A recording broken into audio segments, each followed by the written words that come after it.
gracia y la paz de nuestro Señor Jesucristo esté con todos ustedes, hermanos y amigos. Todos contentos acá en Perú. Ha sido elegido Monseñor Robert Prevost como el nuevo Papa, León XIV. Y estamos muy contentos porque también nos ha saludado por el tiempo que estuvo acá con nosotros.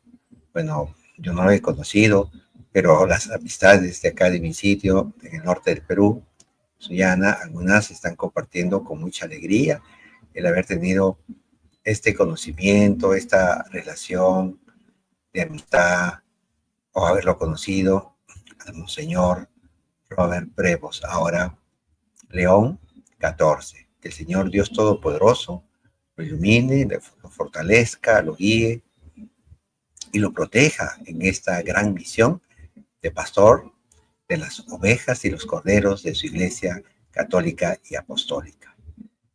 Y nos ha gustado mucho su mensaje de paz, de unidad, y se le ha notado muy alegre, y esperamos que esa alegría nos impulse a todos los católicos, como él dice, a ser misioneros, ¿no? Misioneros en nuestra casa, en nuestro trabajo, en nuestra ciudad, en todo lugar. Seamos misioneros de la palabra del Señor y llevemos esta esperanza que de la vida eterna, de la felicidad eterna, y también el tema que hoy día les quiero compartir, ¿cierto?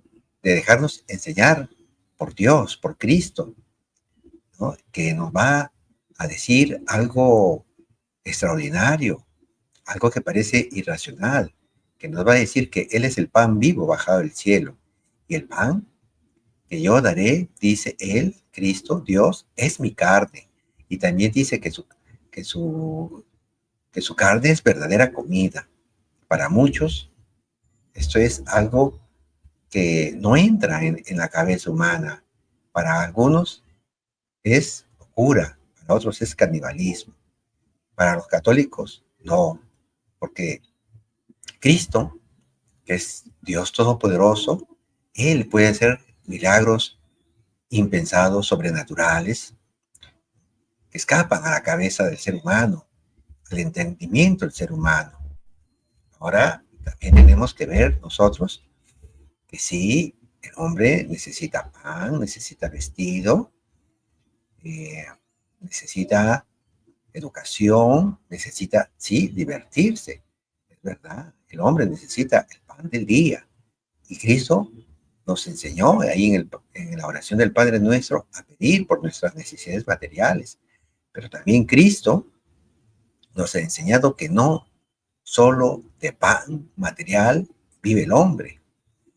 Y hay un pan especial que Dios da al pueblo de Israel en la antigüedad para fortalecerlo en ese camino y en ese tiempo de preparación en el desierto, en el éxodo.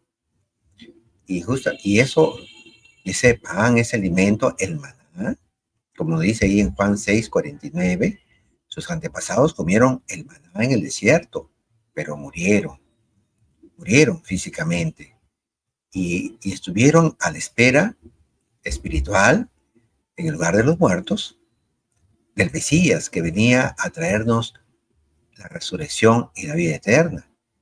Ese maná, ese pan que recibieron, sirvió para que durante esa travesía, esos 40 años ahí en el desierto, tuvieran un alimento físico que los ayudara a llegar hasta la tierra prometida. Igual Cristo también nos viene a dar, ya no, un símbolo, porque este maná sí simbolizaba el pan que iba a venir, ¿no? A diferencia de este pan, el maná, en la que los israelitas fueron muriendo, el pan que Cristo nos da es para la vida del mundo, la vida eterna, en la cual ya no moriremos. Entonces, no solo de pan material vive el hombre, sino también de todo lo espiritual, de la palabra de Dios, de los sacramentos, la Eucaristía, por ejemplo, ¿no?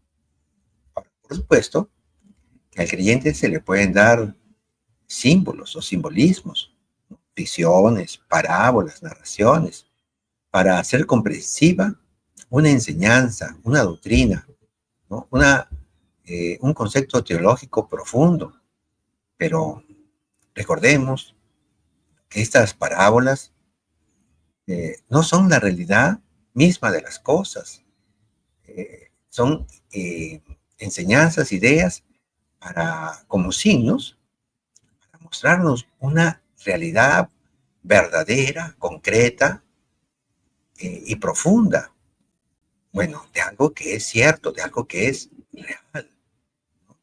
Entonces hay que saber distinguir ahí un simbolismo, una alegoría, una metáfora, una parábola, de lo que es una realidad, ¿no?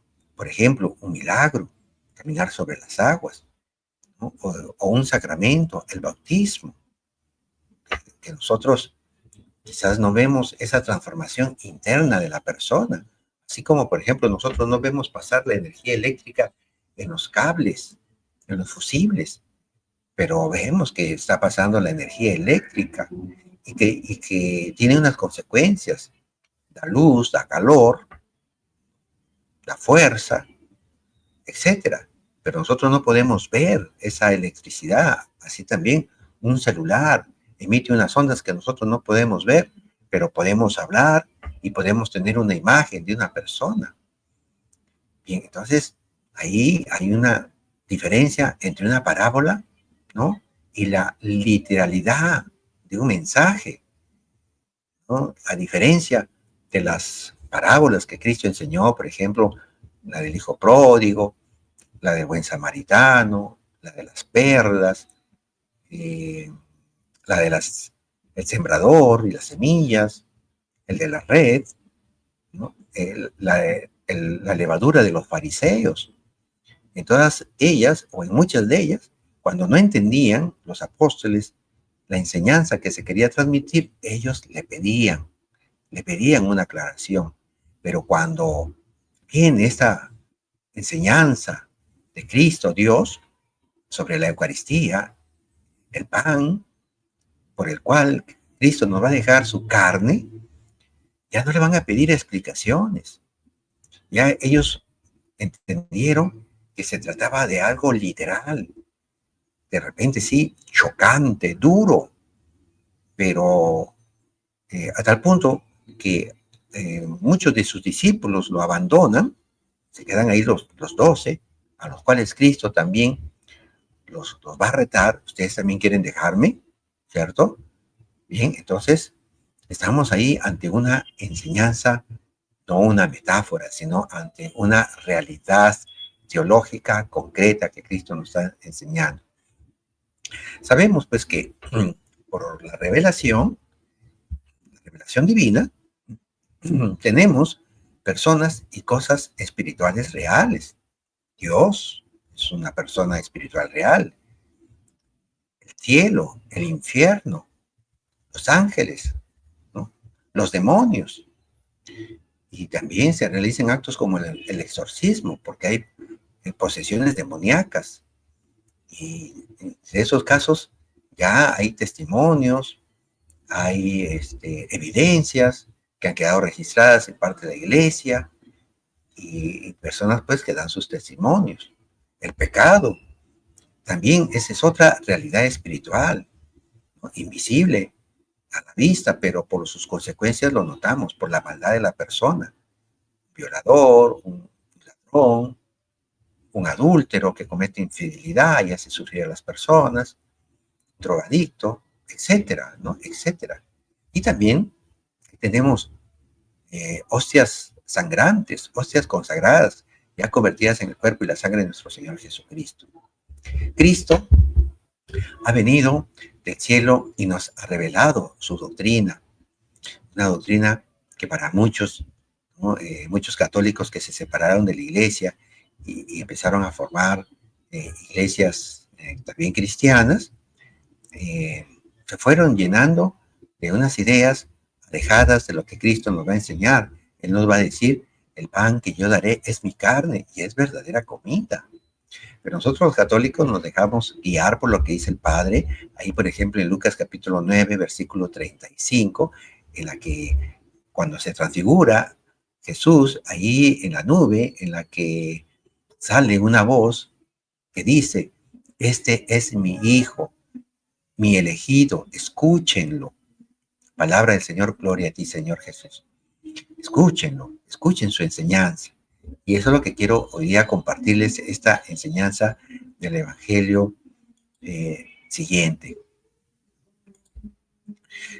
Les comparto, un segundito por favor, para mostrarlo más amplio. Aquí está. Les comparto el Evangelio según San Juan. Gloria a ti, Señor. Está tomado del capítulo 6, versículo 44 al 51. Corresponde al jueves de la tercera semana de Pascua, del día 8 de mayo de 2025, fecha en la que ha sido elegido el Papa León XIV. Comencemos. Nadie puede venir a mí si no lo atrae el Padre que me envió, y yo lo resucitaré en el último día. Está escrito en los profetas, serán todos enseñados por Dios, y es así como viene a mí toda persona que ha escuchado al Padre y ha recibido su enseñanza. Pues, por supuesto que nadie ha visto al Padre, solo aquel que ha venido de Dios ha visto al Padre. En verdad les digo, el que cree tiene vida eterna. Yo soy el pan de vida. Sus antepasados comieron el maná en el desierto, pero murieron. Aquí tienen el pan que baja del cielo, para que lo coman y ya no mueran. Yo soy el pan vivo que ha bajado del cielo. El que coma de este pan vivirá para siempre. El pan que yo daré es mi carne y lo daré para la vida del mundo. Palabra del Señor, gloria a ti, Señor Jesús. Este mensaje es duro, duro, les dijeron muchos discípulos, es duro. ¿Quién lo querrá escuchar? Así se expresaban sus discípulos, ¿no? Entonces, pero es que Cristo no viene de la tierra, ¿no? Él viene del cielo. Así es. Y Él lo va diciendo. Él dice, por supuesto que nadie ha visto al Padre, solo aquel que ha venido de Dios ha visto al Padre. El Padre está en el cielo. El Padre está en esa dimensión espiritual que no es material. Y lo envía a Jesús. Dice, me envió, ¿no? Y luego dice, todos serán enseñados por Dios. Y así es como viene toda persona. A mí, dice Jesús, porque recibe su enseñanza.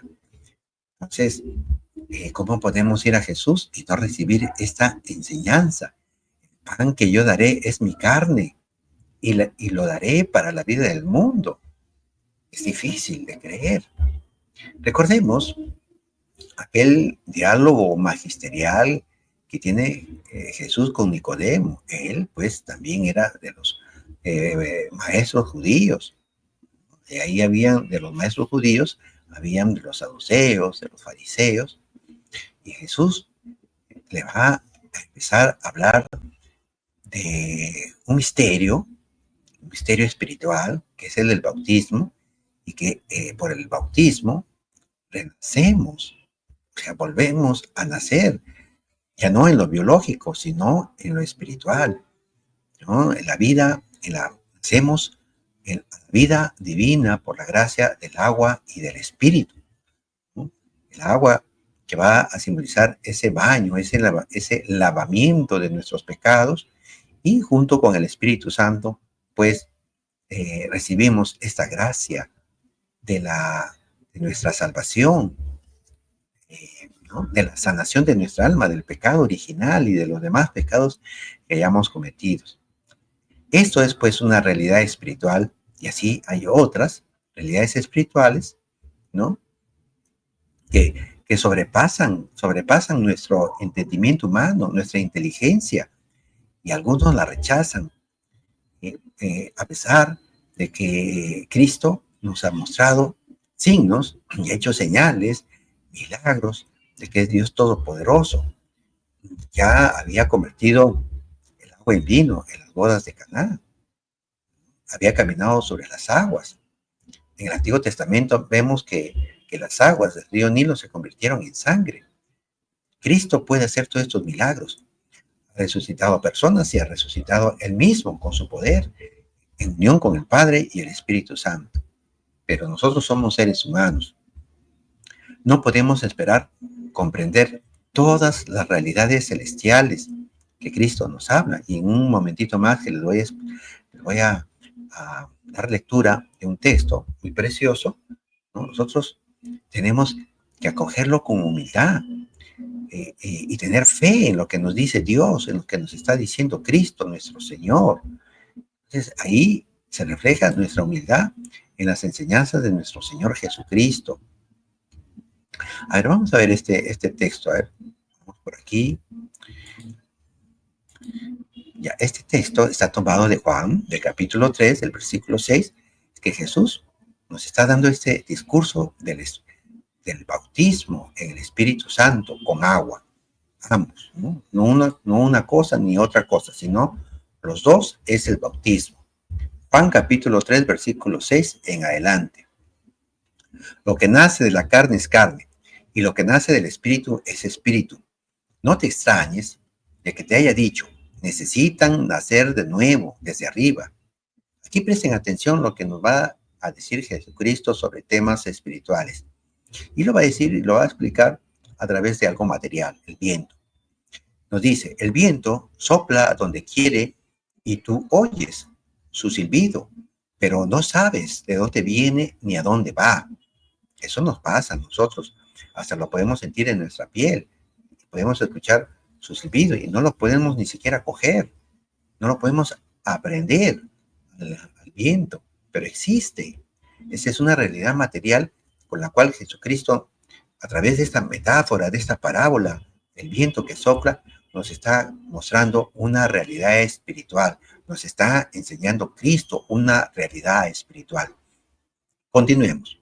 Lo mismo le sucede al que ha nacido del Espíritu. Nicodemo, maestro, ahí, maestro de la ley, ¿no? Nicodemo volvió a preguntarle, ¿cómo puede ser eso? No le entiende Nicodemo, no entiende toda esta profundidad sobrenatural de renacer. ¿Cómo puedes? Antes estaba preguntando en Juan 3, 4, ¿cómo voy a nacer? Voy a entrar nuevamente al vientre de mi madre. Dice, Jesús respondió, tú eres maestro en Israel y no sabes estas cosas. Aquí prestemos atención al versículo 11. En verdad, te digo que nosotros hablamos de lo que sabemos y damos testimonio de lo que hemos visto.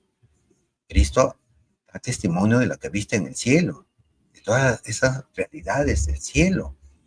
Por eso es que viene y nos enseña estas realidades espirituales a través de signos materiales como es el agua, por ejemplo, ¿no? Bien, continuemos. Pero ustedes no aceptan nuestros testimonios. Ahí está la dureza del hombre que no quiere aceptar lo sobrenatural. Estos hechos que sobrepasan nuestra mente, nuestro raciocinio, nuestra lógica humana, que es limitada, que no puede ver lo sobrenatural. Por eso ahí viene la humildad y viene la fe para poder abrirnos a la palabra de Cristo. Versículo 12. Si ustedes no creen cuando les hablo de cosas de la tierra, con estos ejemplos del viento, el agua, etcétera, ¿cómo van a creer si les hablo de cosas del cielo? Palabra del Señor, gloria a ti, Señor Jesús. Ahí está. Es una realidad ciertamente difícil de poder comprender, pero Cristo nos está preparando para poder llevarnos y conducirnos en un momentito más a la Eucaristía. Veamos estos ejemplos. El bautismo, por ejemplo. En Hechos capítulo 22, versículo 16, nos dice lo siguiente, San Pablo. Cuando Ananías los va a bautizar, le dice, levántate, le dice a Ananías, recibe el bautismo y lava tus pecados, invocando su nombre. Creer en Cristo, arrepentirse, invocar su nombre y bautizarse. Pero aquí nos dice, lava tus pecados. El bautismo que significa sumergirse por un lado y también lavamiento, que es un signo, pero a la vez, a través de esta agua, actúa el Espíritu Santo y nos da la nueva vida, la vida del cielo, de lo alto, y a la vez nos purifica de nuestros pecados. Nosotros no lo podemos ver con nuestros ojos materiales, pero eso sucede realmente. Luego que Cristo ha resucitado, al encontrarse con los apóstoles esa primera noche, ese primer día, ahí en Juan 20, capítulo 20, versículo 22, nos dice el texto lo siguiente. Sopló sobre ellos y les dijo, sopló, hay un acto físico, material, el soplo, ¿cierto? Hay un soplo ahí para que lo podamos oír, lo podamos materializar con nuestros sentidos. Reciban el Espíritu Santo. Ahí ese soplo, como cuando aleteaba el Espíritu Santo, o cuando lo vemos ahí en Hechos de los Apóstoles, capítulo 2, esas ráfagas de fuego, cuando aparece el Espíritu Santo sobre la iglesia, ¿no? Nos dice Jesús, reciban el Espíritu Santo. A quienes descarguen de sus pecados serán liberados, y a quienes se los retengan les serán retenidos. Está hablando del sacramento de la confesión. Y ahora en el sacramento del matrimonio también nos va a proponer algo tan exigente, que es la indisolubilidad del matrimonio. Vayamos a Mateo capítulo 19, versículo 5. El hombre dejará a su padre y a su madre, y se unirá con su mujer, y serán los dos una sola carne. ¿Cómo vamos a hacer una sola carne? Mi esposa está separada de mí, no nos hemos mezclado, no nos hemos fusionado, pero lo que Cristo está diciendo aquí es una realidad espiritual. Es como Él, que es la cabeza, y la iglesia, que es su cuerpo, están unidos, están pegados, para dejarme entender, así como la cabeza con el cuerpo están unidos, están pegados. Mateo 19:6, de manera que ya no son dos, sino una sola carne. Pues bien, lo que Dios ha unido, no lo separe el hombre. Lo que Dios ha unido, nosotros no vemos esa realidad espiritual, pero con nuestra esposa, en ese acto religioso, en un templo, a casarnos, el matrimonio religioso, estamos uniéndonos con nuestra esposa de una manera impensada, sobrenatural. Qué hermoso. Por eso tenemos que guardar fidelidad a nuestra esposa, porque cuando nosotros cometemos adulterio con otra mujer, estamos también contaminando a nuestra esposa, la estamos hiriendo espiritualmente. Por eso mantengamos nuestra castidad de esposos con la fidelidad. Igual, las mujeres también. Las realidades espirituales, hermanos, también tienen sus efectos. Tienen efectos de diversa índole, ¿no? Que causan a nuestro espíritu, a nuestro cuerpo, a nivel personal, a nivel social. Veamos acá el texto de la primera carta a los Corintios, en el capítulo 11, versículo 23, que San Pablo nos está narrando que él había recibido del Señor lo que a su vez él nos ha transmitido, o sea, la tradición apostólica, que el Señor Jesús, la noche en que fue entregado, tomó pan y después de dar gracias, lo partió diciendo, esto es mi cuerpo, que es entregado por ustedes. Hagan esto en memoria mía. De igual manera, tomando la copa, después de haber cenado, dijo, esta copa es la nueva alianza en mi sangre.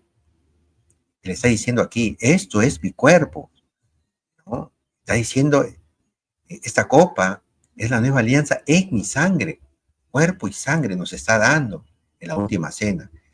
Y continúa explicando Pablo. Todas las veces que la beban, háganlo en memoria mía. Y nos va a decir Pablo algo. Fíjese bien, nos está llamando que prestemos más atención. Fíjese bien, cada vez que comen de este pan y beben de esta copa, están proclamando la muerte del Señor hasta que venga. Es decir, todas las misas, todas las consagraciones que se hacen del pan eucarístico en la misa, nos están uniendo, está actualizando ese sacrificio de la cruz hasta que Él venga en su segunda venida.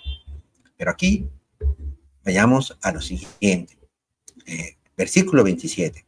Recuerde, estamos en 1 Corintios, capítulo 11, y ahora versículo 27. Por tanto, el que come el pan o bebe la copa del Señor indignamente, peca contra el cuerpo y la sangre del Señor.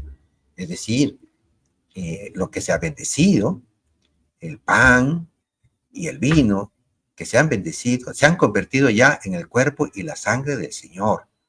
Eso es lo que nos está explicando aquí San Pablo, porque no estamos pecando contra el pan, no estamos pecando contra el vino, estamos pecando contra el cuerpo y la sangre. Versículo 28. Cada uno, pues, examine su conciencia y luego podrá comer el pan y beber de la copa, o sea, ya consagrados, por supuesto.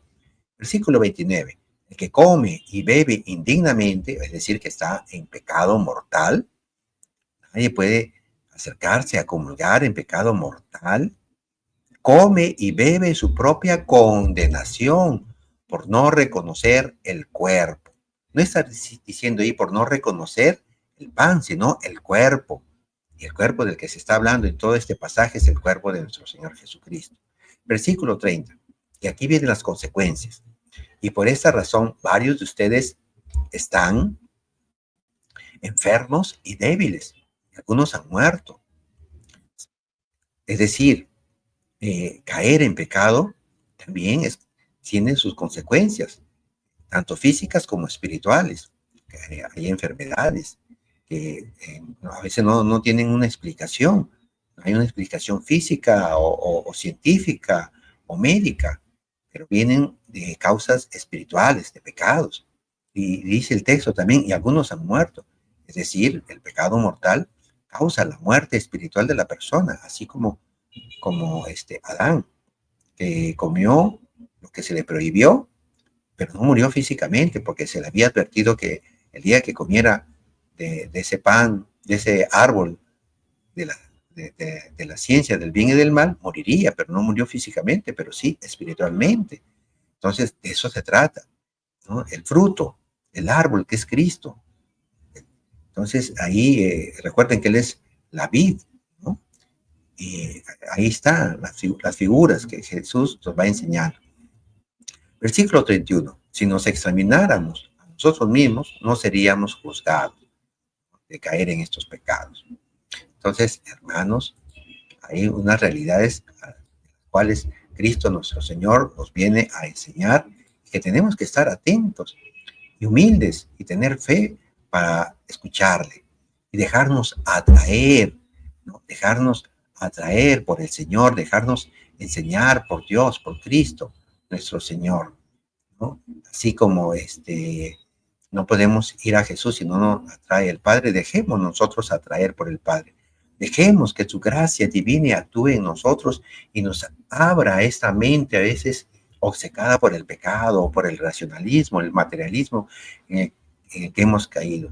Creámosle a Cristo nuestro Señor para tener esta vida eterna que nos ofrece. Que el Señor bendiga a nuestro nuevo Papa, León XIV, y a todos ustedes también, hermanos y amigos. Que Dios los bendiga infinitamente.